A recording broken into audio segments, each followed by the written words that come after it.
going into my senior year when the NFL sends you, your grade or projections, I should say, of where they project you, your strengths, weaknesses, all that stuff. And they projected me to go late second round, third round. And so I remember being disappointed. And I hung it on my wall. I hung that projection on my apartment wall in my bed so that I can see it every day. I left my apartment because I wanted to be constantly reminded what I was working for. The 2001 NFL Draft is a defining moment in Chargers history. After going 1-15 the previous year, it was imperative the team selected a franchise player, maybe even someone with Hall of Fame potential. Before finding him in a 5'10" running back from TCU, they first had to pass on another electric talent. The draft is a story of sliding doors and what ifs. What if Michael Vick had been a Charger? What if LaDainian Tomlinson hadn't been deemed a first-round talent? There was never much doubt that the Virginia Tech QB's name would be called at the top of the draft. But LT, his journey to San Diego initially wasn't as clear, but a blockbuster trade helped pave the way. In this episode, we'll show you just how Tomlinson skyrocketed up draft boards and how a trade forever changed the course of the Chargers. For Chris Hayre, I'm Haley Elwood. This is Running for History, Episode 2, The Trade, presented by Lazy Dog. San Diego Chargers select LaDainian Tomlinson. Touchdown, LT! LaDainian Tomlinson, one step closer to football immortality. And the handoff to Tomlinson, and he will gallop into the end zone. Charger fans are witnesses to history! Hey everyone, have you checked out the TV dinners over at Lazy Dog yet? They're great for those days when you just don't feel like cooking. They're made in-house, frozen in retro-style trays, and ready to pop in the oven whenever you need them.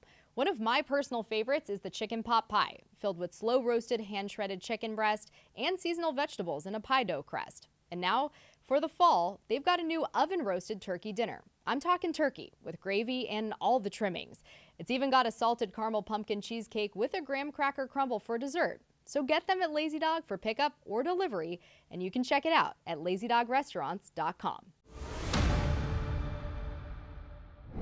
When most people think of the 2001 NFL Draft, they think of the blockbuster trade at the top. Chargers and Falcons, Michael Vick for LaDainian Tomlinson, a deal that would define two franchises for the next decade and beyond. But let's rewind.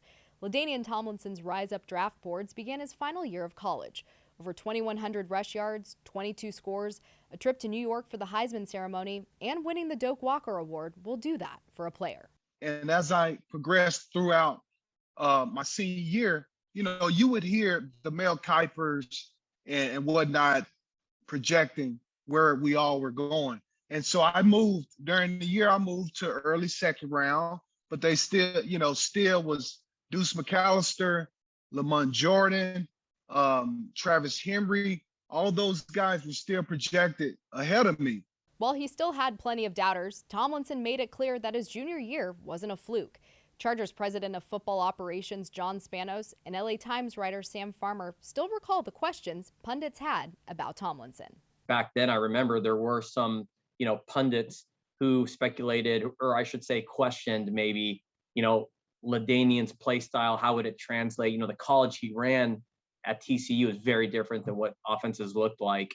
The offense he ran at TCU is very different than what offenses looked like in the NFL. And so some people question, he's in space a lot in college. How's it going to translate? There are always these freaks in college, who don't necessarily translate into the NFL as great players, but they put up absurd numbers. And you're wondering, well, is it the system? Is it the player? Is it a combination of both? And the NFL game is so much faster, and a guy's not going to be able to do that when he moves over to the pros. While the NFL world had a magnifying glass on Tomlinson, trying to figure out if the TCU runner could hang with NFL talent, his teammates, like tackle David Bobo, had very little doubt. It's kind of like the same guys that recruited him out of high school. Everybody thought that too small, not big enough, not fast enough. But every time I saw his back, whenever he ran past me, he sure seemed fast enough. And it didn't matter who was on the field, whether it was a Big Ten Northwestern or whether it was, of Fresno State. It didn't matter who was out there. He was faster than the fastest guy on the field. And when you saw that, I don't see how it couldn't have translated. And that's why I always thought this guy's something special. This guy's something that is going to translate to the NFL. And, I always hoped that he'd be the NFL first ballot Hall of Famer that he was, but you never know that. But I always thought that he was going to be something spectacular because he was always improving himself. I mean, in every facet of his life. I think that's what was neat about LT. As the draft process started for LT, he soon learned it would be an entirely different beast. His road to New York City started with the 2001 Senior Bowl, the college football all-star game, where Tomlinson would compete against fellow NFL-ready prospects, not only in the game, but in practice that week. And this is when I was able to size up guys like Travis Henry, because we were on the same team, and see what these guys had. Deuce McAllister was there, but he didn't play in the game, so I was still able to kind of size him up like, oh, this is who they say the best running back is in the draft. Okay. And I remember that week having some great practices, and I started to hear rumbles, like, hey, man, this kid from TCU, he's the real deal. Tomlinson's South team would go on to beat his former high school All-Star Game teammate Drew Brees' North squad 21-16, while Tomlinson was named the game's MVP. His 88 yards and a score proved that he wasn't just a small school player taking advantage of lesser competition, and the South head coach, Green Bay Packers leader Mike Sherman, let him know and gave him the spark he felt he needed to be a first-round talent. NFL draft experts and analysts like John Clayton took notice too. He said, hey, you're the best running back in this draft. You proved it this week. He said, I wish I could draft you. I wish I could get a chance to draft you, but I know I'm not going to have a chance to. And that's when I first thought to myself, man, I'm moving up the draft boards. And then, sure enough, after that week, I started to hear Mel Kiper say, now Tomlinson's moving up the draft boards. He's up there with Deuce McAllister, and it's him and Deuce McAllister, who's going to be the first running back to take him. All right. Him being able to stay in college that extra year helped him out. Him being able to get the 2,000+ yard season in his last year in college, that was huge. But the Senior Bowl does help, because what you're able to do then is that you're able to go out there against top talent that's going to be a little bit older than what you're going to face, and toward the end of a season, and get the chance to do well. And that's where LaDainian did well. I mean, really, when you think about LaDainian, he did everything well that everybody wanted to be a success in the National Football League. Senior Bowl indeed did help. LT's name may have been on the rise at that point, working his way into the top 10 of the draft, but there was a clear number 1 pick, and that was Michael Vick out of Virginia Tech. The D.C., Maryland, Virginia area is nicknamed the DMV and has been a hotbed for NFL talent. In 2001, Vick was its guy. Before becoming a Charger, DMV native Sean Merriman remembered the buzz around the rising star from Newport News, Virginia, including how the Chargers, who held the first overall pick, were part of that chatter. Jim Trotter, who was with the San Diego Union Tribune at the time, also recalled just how revolutionary Vick was to the quarterback position. Being from that area, you knew of everything about Mike Vick. So at the time, the only thing I really knew about the Chargers was my favorite, linebacker. One of my favorite linebackers growing up was Junior Seau. And so, I knew of that team really because of Junior. And so I always thought that when the rumblings were in town where I'm from, that Michael Vick was going to go to the Chargers. That's where he was supposed to end up. So, when that didn't happen, I was like, wow, you passed up on Mike Vick, because we looked at Mike Vick, because he's from the area, as, just the greatest. Put yourself in that moment. Vick was the most electrifying player in college football. He was a talent that many had said they just hadn't seen before at the quarterback position in terms of the way that he played it. And I'll never forget Mike Riley, who was the head coach at the time, saying that, passing on Michael Vick is kind of like passing on Michael Jordan. Let's shift to the Chargers front office. The Bolts have the top overall pick, and Vick seems to be the consensus. But inside at Chargers Park, that told a different story. Chargers general manager John Butler joined the team in January of 2001. And despite a 1-15 record the prior season, Butler knew a quarterback wasn't the only position the Bolts needed. In 2000, the Chargers didn't have a single rusher break 400 yards. Their longest run that entire year went for 26. Butler knew the Chargers needed an every-down rusher like he had during his glory days with the 90s Buffalo Bills. Both John Spanos and his father, Chargers owner Dean Spanos remembered Butler's emphasis on creating a hard-nosed offense. When you think about Thurman Thomas, I know the word versatility comes up, and you look at LaDainian Tomlinson, and he obviously embodied that. I mean, he's a player that could run inside with strength. He could run outside with speed and quickness. He could catch the ball. He could pass protect. I mean, he was the definition of versatile and obviously highly productive. That's the kind of team that he envisioned that he wanted us to be, kind of a power running team. Thurman Thomas was an incredible player, obviously, and LT just is different style, obviously, but that's what his vision was, clearly. But running back discussions would have to wait. The Chargers still owned a first overall pick that seemed to have Vick's name on it, and Tomlinson wasn't even considered a consensus top 5 selection. But despite all of his college success and a Senior Bowl MVP under his belt, the TCU standout still had work to do if he wanted to guarantee a spot in the top 10. That work started with preparing for the 2001 NFL Scouting Combine, the event where college football players go through meetings and physical evaluations with all 32 teams and personnel. When it came to scouting LT, teams wanted to see just one thing: speed. My agent said, this is going to be the thing that puts you above Deuce McAllister. You proved it at the Senior Bowl that you can play on the NFL level, that you're going to be a great player. Now they need to see how fast you are. Teams wanted Tomlinson to run in the sub-4.5 range, and even though that wasn't what he ran in college, it was clear to former TCU teammate Basil Mitchell that LT's talent was there. He just had to figure out how to put it together. But at the time, he didn't know how to run, especially a 40. So his 40 times were never good. But I was looking at the way he was moving. I was like, the kid can run, which he ended up, getting that taken care of. But LT needed assistance if he wanted to reach his 40-time goal. So his agent enlisted some gold medal guidance, as ESPN's Ed Werder recalled. That help has become more commonplace for combine prep in the 2 decades since. They go work out with Michael Johnson here in Dallas. You mentioned Olympic, gold medalist who is able to elevate players because of the speed dynamic and the importance the NFL attaches to that at the skill positions. Michael Johnson, the 4-time Olympic gold medal sprinter, explained how he wound up helping in the first place. The two bonded immediately over their Texas heritage, while Johnson took note of Tomlinson's physical gifts. LT's athletic ability wasn't the question. Johnson just needed to figure out how to get it to show up in Indianapolis. And Tom Condon, who was the agent for LT, was a friend of mine, and said, "Hey, can you come down and help my guys get ready for this 40, and give them some tips," because we were just talking one day, and we were talking about the 40-yard dash for NFL guys, and so I said, "Yeah, sure." So I came down and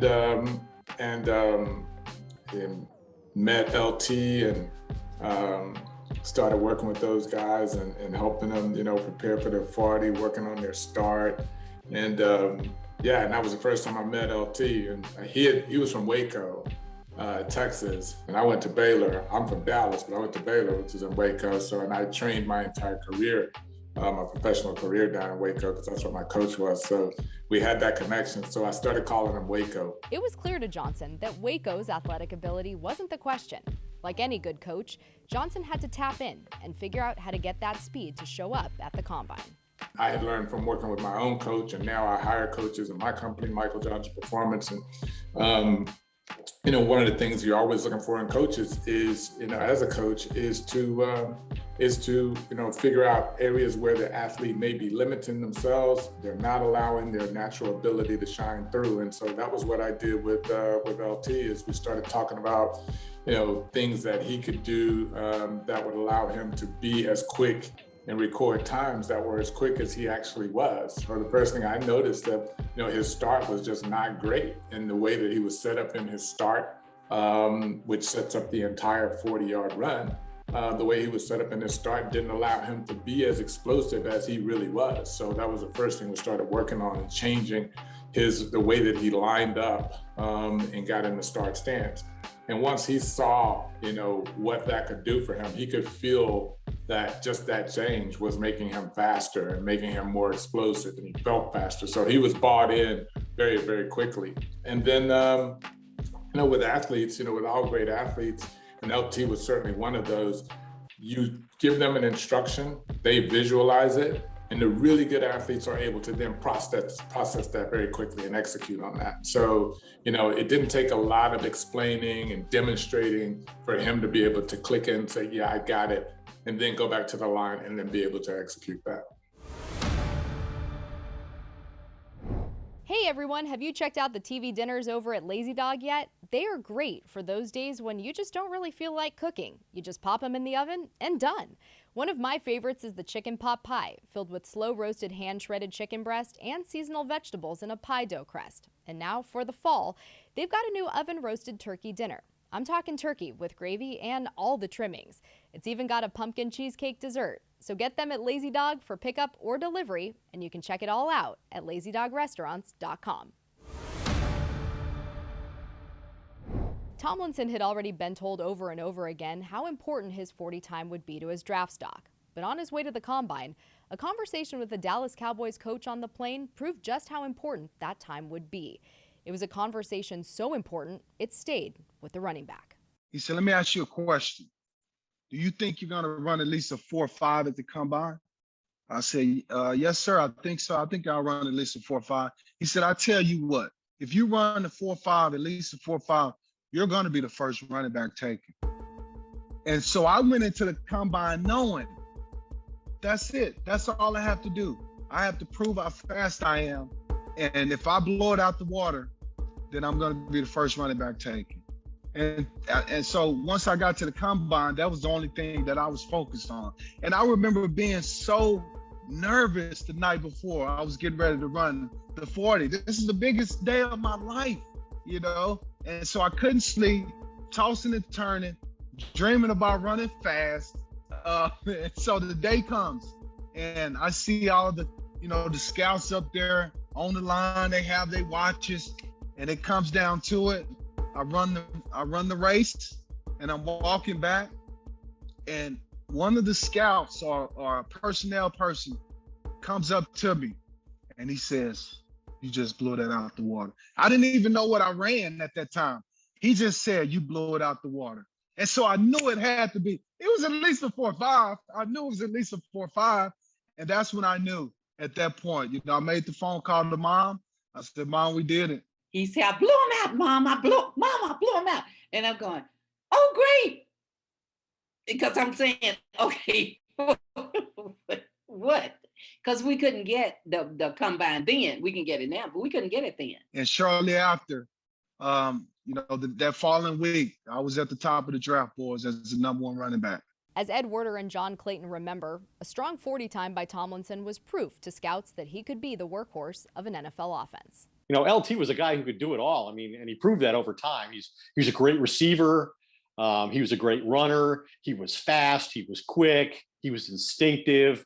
He had everything you could ever want in a running back. And once he was able to demonstrate, burst and an ability to accelerate at an uncommon level, but one necessary for his position, I think that is sort of what, elevated him into that, stratosphere of a top 5, top 10 pick in the NFL that year.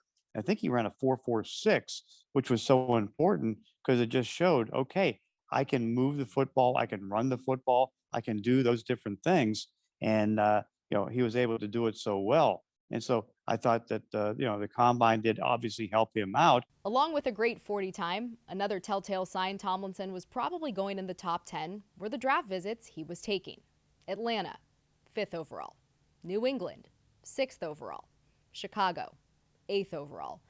But a certain team that held the 1st overall pick never called. The funny thing is, I never met once with the Chargers. Never talked to them, and not even at the combine, because at the combine, you have these little 2-minute meet and greets, and I never, they weren't on my list, and so I never had any idea that the Chargers were even interested in me until the day before the draft. While Tomlinson tried to figure out where he was getting drafted, the Spanos family and Butler were having conversations about their roster, needs, and trading back. John Butler was our new general manager at that time. He had just come from Buffalo, and he called me in on a Friday afternoon, and we started talking about the team and his vision in terms of, we just didn't have enough good players. He wanted to build a core group through the draft, so we needed to get more draft picks, etc. And he said, how do you feel about, switching with Atlanta? As we got closer to the 2001 NFL draft, obviously having the first pick, you start looking at who are the best players available in the draft. And at that time, we had a lot of needs, so there were a lot of positions in play, and LT's name was one of them. And he said, well, I can't guarantee it, but there's a young running back out of TCU, and he's an exciting player. And he said, I can't guarantee this either, but I think he could be something special for the Chargers for the future. And we talked a little bit more, and I said, look, if you really feel that's the right thing to do, let's do it. Having so many needs back then, trading back allows you to get a lot of picks to fill more of those needs. But I got to give John Butler a ton of credit because he had very special feelings about LaDainian Tomlinson as a prospect. And I know a big part of him moving back was the opportunity to select LT. He made the trade, obviously, and I think we got another third-round pick that same year from Atlanta. I think we got a second-round pick the following year from Atlanta, and we also got Tim Dwight, who was an exciting returner and wide receiver for us. And that was sort of the start of the rebuild of our team, or core of our team. And the rest is history, because obviously how well LT did. Now that we know how this blockbuster trade came to be, how did LT find out about his new home? Well, the Chargers never reached out. A certain draft mate did. Here's the inside story from LT to Chargers team reporter Chris Hayrie. The day before the draft, all the draftees, the ones that are invited to New York to the draft, we're doing our media tour. GQ, ESPN Zone, interviews, all that kind of stuff. Mike Vick comes to me and says, hey, he says, I'm not going to get a deal done with the Chargers, so they're going to trade the pick and they're going to draft you. I'm like, what? I said, why would they do that? Like, man, you're crazy. He said, I'm telling you, we've been on the phone all day. My agent told me, we can't get a deal done. And he said at that time, the GM, the late John Butler, said to his agent, if we can't get a deal done with you, Vic, then we're going to trade the pick and we're going to draft LaDainian Tomlinson. I didn't believe Vic. LT, Michael Vick broke the news to you that you were going to be a Charger. Yes, he did. Yes, he did. Michael Vick broke the news to me. And I still didn't believe him at the time until later that evening, as I'm getting ready to go to sleep. I see the trade happens. It goes, it was on, obviously, at the bottom of the ticker on television that the Chargers had traded the first pick to the Atlanta Falcons. The Chargers now hold the 5th pick. And I stood up in my bed at that time and said, holy cow, I'm going to the Chargers. Hey everyone, have you checked out the TV dinners over at Lazy Dog yet? They are great for those days when you just don't really feel like cooking. You just pop them in the oven and done. One of my favorites is the chicken pot pie, filled with slow-roasted hand-shredded chicken breast and seasonal vegetables in a pie dough crust. And now for the fall, they've got a new oven-roasted turkey dinner. I'm talking turkey with gravy and all the trimmings. It's even got a pumpkin cheesecake dessert. So get them at Lazy Dog for pickup or delivery, and you can check it all out at lazydogrestaurants.com. Let's fast forward to draft night. One of the NFL's most highly anticipated events became that much more meaningful for the Chargers. A trade that would forever change the trajectory of two franchises was in place, and John Spanos was on site. I mean, it's the only draft I've ever attended the actual ceremony part in New York. And, my understanding was I was going to go there just to write down the names on the card. And then I get the call that they want me to go on stage and give them the jersey, because back then, don't forget, there were not many players who attended the draft back then. There was only a couple or a handful. In today's draft, there's a lot, right? Over 30. Back then, there may have only been, a couple, 5, 6 guys, and we didn't know who we were going to draft. And when I got the call that, if LaDainian Tomlinson is there and we pick him, because he's in New York, we want you to give him the jersey on stage, which I was not prepared for. I had not expected that, but, fulfilled, the obligation and went up and gave it to him. And I mean, what was so cool about it, it was such a joyous moment, for LaDainian, for the team, for his family. he had his family there and they were all so happy. It was just a really special moment. While it was a special day for Tomlinson and the Chargers, this all-time draft moment created quite a stir for ESPN, who had sent reporter Ed Werder to the Chargers for one reason, that first overall pick. I flew from my home in Dallas to San Diego, arrived, I believe it was on Friday, a day before the NFL draft that year in 2001.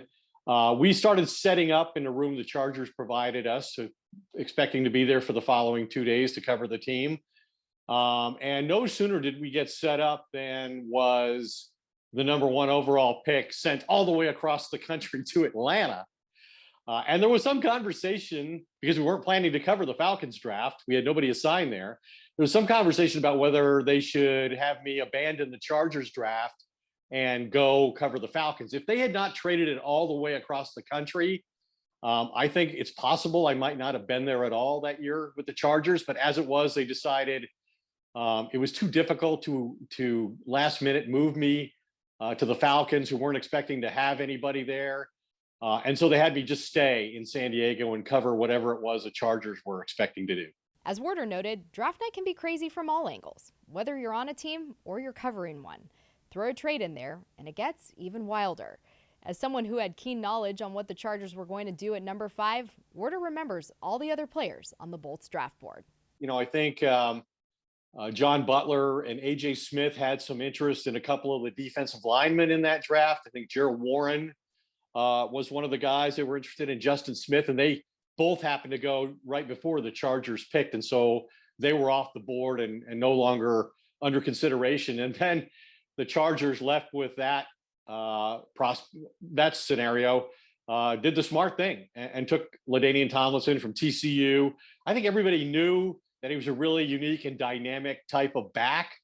But, I don't think there was a universal consensus that he was going to be a Hall of Fame type player, just because, there were some misgivings about his size at the time. But obviously he proved all his doubters wrong in a short space of time. And then what they did after that was even more incredible than what they did with the 5th pick to, on the second day of the draft, get Drew Brees. But the Chargers didn't just draft their running back of the future. They paired him with a quarterback he already loved, the aforementioned Drew Brees. From playing together in their high school all-star game to meeting again at the College Football Awards ceremony, the Spanos family had selected 2 friends to lead their ball club, and John Butler did his homework. But while pundits like Werder may have had questions about a 6-foot quarterback and a workhorse running back, those inside the Chargers organization knew those 2 were really special. But little did anyone know that the Bolts' first 2 selections in the 2001 draft would be future Hall of Famers. I found out the day of the draft, actually. I didn't know they were that close and they had that sort of relationship. I remember John saying that. And of course, Drew, we got him at I believe at the top of the 2nd round. And he was just obviously an exciting quarterback for us. And he, same type of guy, very respectful, very quiet, just a good person. And so having those 2 key guys and them really basically being your team leadership was important at that time. I know that Drew Brees was another player that John really liked and our scouts really liked, and he was a targeted player, and quarterback was a position of need. And I know that the team actually tried to move up to get him and was not able to move up, and then he fell to our pick in the 2nd round, and they were thrilled to get him because, in the history of the draft, I'm not sure there's been a better 1-2 draft pick than LT and Drew Brees. Drafting back-to-back Hall of Famers isn't common, but doing it with a team's picks in the 1st and 2nd round is even more rare, as the Chargers are only one of 3 teams to accomplish this feat. But as excited as the Chargers brass was, so too was Tomlinson. He literally never thought his friend would end up on the same NFL team as him, but fate, it had other plans. It was just destiny. This was supposed to happen. There was no way, obviously, Drew Brees was supposed to fall to the 2nd round, and we see it happen every year. But as prolific as he was, I thought it was no way, that he would fall to the 2nd round. And when it happened, I just was in disbelief. But you know what? I think beyond that, I was overjoyed more than anything, because I knew the quality of a person, a player, that we were going to get. And the commitment that Drew had, that I knew the person there was no question in my mind that he would put this organization in a great spot and be a great leader. I mean, it was no question about that. But I was more happy, I guess, personally, because I had my friend that I can go through my rookie season with. We can go through this together. The unknowns, we're going to get through this together. The previously 1-15 Chargers had found their building blocks. These were guys the franchise could build around. But while we know Tomlinson was excited about being reunited with Brees, how did he find out? Let's hear from Tomlinson himself. Let's just say it was a ride he'd never forget and a ride that ushered in a brand new era of Chargers football. And then you're in a car service and you're on the way to the airport. You know, you're going to destination city where you just got drafted. So I'm on my way to San Diego. And during the car ride, the limo driver, he has the draft on. So we're listening to all the picks, you know, and then sure enough, the Chargers come around again, first pick in the second round. And the limo driver, you know, he kind of leaned back and said, hey, the Chargers are back on the clock. And then I couldn't really hear it, but I heard him say, oh my God, are you kidding me? They just drafted Drew Brees. And I said, no way, are you kidding me? And sure enough, they drafted Drew Brees. So I get to the airport, I fly to San Diego, and Drew, obviously we meet at the airport at that time. And man, we you know, conversed in big hugs. And the one thing that we said at that time, you know, it was like a fairy tale or something. He said, man, we started in high school, you know, we've known each other since then. Now we're drafting on the same team. We said, hey, let's change this organization around. Let's make it a championship organization. This has been an LA Chargers production. Coming up next on Running for History, we explore Tomlinson's rise to stardom in the NFL and the coach whose philosophy unlocked his full potential. With LT, I think one of the best things that happened for LT was playing for Marty Schottenheimer, because Marty Schottenheimer was committed to the run game and everybody knew it. And it created a culture internally about, we are going to run it. Okay, like Marty's dislike for the Raiders, a very real thing. Obviously, he spent a lot of time with the Chiefs, and then he came here. And I mean, you knew in the building when it was Raider week. You knew when it was Raider week. And again, like the team felt that. He instilled a lot of things that goes far beyond the football field. And, you know, that's why I'll always miss it. Running the football with a physical nature and wearing your opponent down. That's essentially what it is. It's going to be a 60-minute, maybe even longer game, but the objective is to wear your opponent down. And a lot of times you do that by doing the same play over and over again throughout the course of a game. And that play is called power. If you want to see more content like this, check out the link right here.